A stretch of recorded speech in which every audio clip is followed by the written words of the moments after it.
He mocked African shamans on live TV, calling them witch doctors. 3 days later, flies swarmed his mansion, his voice disappeared, and then something happened that forced a powerful politician to vanish from public life forever. It started with flies, hundreds of them, swarming his office, his home, even inside his luxury car. But that was just the beginning. Congressman Walter Drake was no stranger to controversy. Known across the state for his aggressive anti-immigration policies, inflammatory speeches, and deeply rooted racism, he thrived on division. His political rallies often echoed with hateful rhetoric, targeting African immigrants and mocking their customs. "Why are we letting in witch doctors?" he once laughed into the microphone. "This isn't Africa. This is America." His words sent shockwaves through immigrant communities, and deeply offended one man in particular, Nkono, a respected African shaman who had been quietly living in the same state for over 2 decades. While others protested, Nkono remained calm. But those close to him noticed a shift. A quiet fire in his eyes. One evening, under a crescent moon, Nkono lit a sacred fire behind his modest home, whispering ancient words passed down through generations. He didn't wish harm, but he demanded justice. And justice, it seemed, was listening. Walter Drake wasn't always this way. Born into wealth, he was raised in a world where privilege cloaked prejudice. His father, a powerful senator in the 1980s, taught him that power wasn't just about votes, it was about control. As he rose through the ranks, Walter mastered the art of manipulation. He used fear to win elections, fueling hatred of anything foreign. His campaign ads painted African immigrants as threats to American values. Every bill he proposed stripped away their rights, one clause at a time. Despite public backlash, he only grew bolder.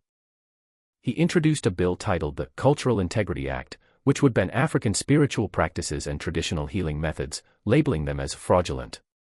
The media had a field day. Protests erupted nationwide. But Walter didn't flinch. He mocked the protesters, appearing on national TV saying, if they want to play with dolls and mutter in the woods, they can go back to wherever they came from. What he didn't know was that someone was listening. Not just the public, but forces he had never believed in.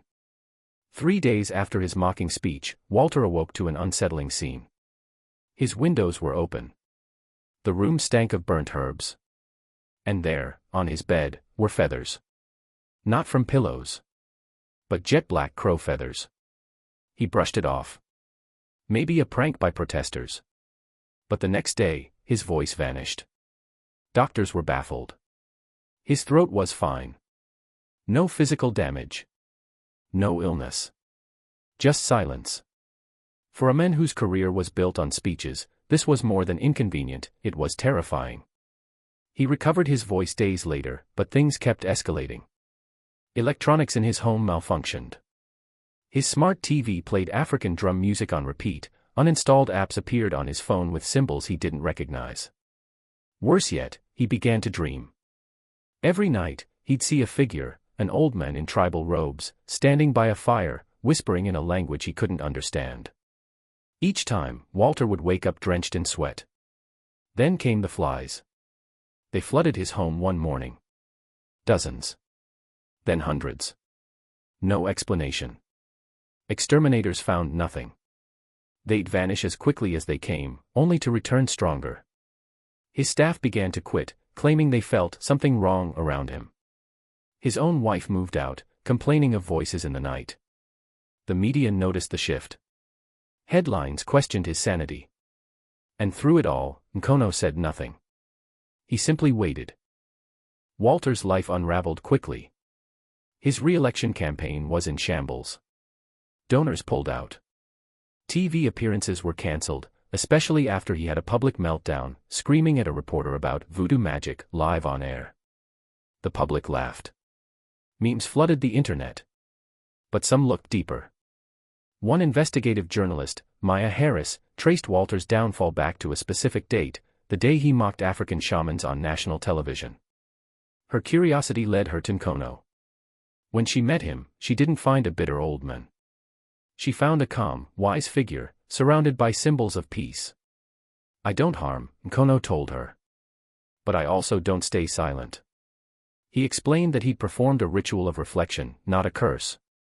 One that mirrors a person's energy back onto them. If a man throws fire at the world, and is burned in return, whose fault is that? Maya published her story. It went viral. Public opinion shifted. Walter wasn't just mocked, he became a symbol of self-inflicted downfall. A politician destroyed not by a man, but by the hate in his own heart. But the story wasn't over. Walter was about to experience one final, terrifying encounter. It was midnight when Walter's house alarm went off.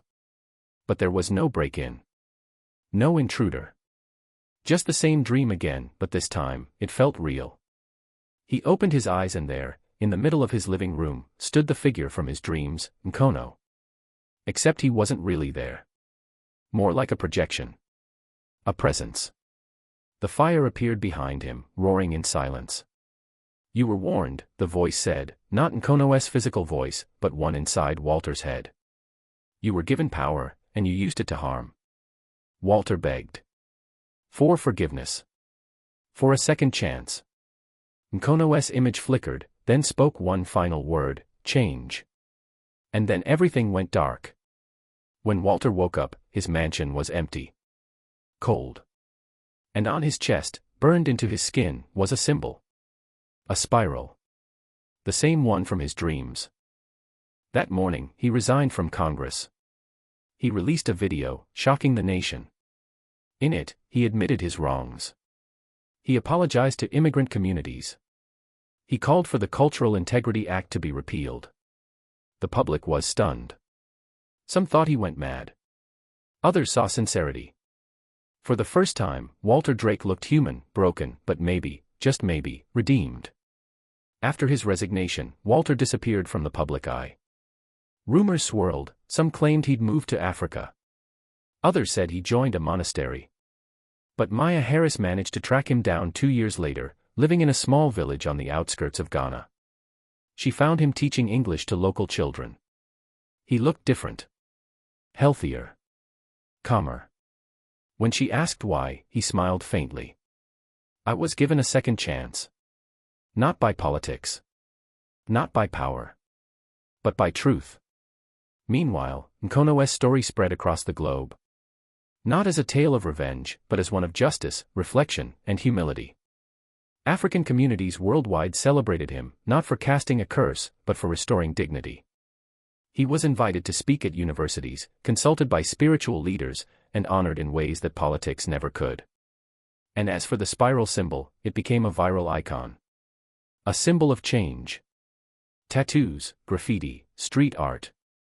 People wore it as a reminder. Hate returns to the heart that sends it. But so does love. So, was it magic? Was it karma? Or just poetic justice? That's up to you to decide. But one thing's for sure, when you disrespect the sacred, when you mock those with ancient wisdom, the universe has its way of responding. And sometimes, that response comes wearing robes, holding fire, and whispering through your dreams. Don't forget to like, comment, and share this story. And subscribe for more mind-blowing true stories that you won't believe actually happened.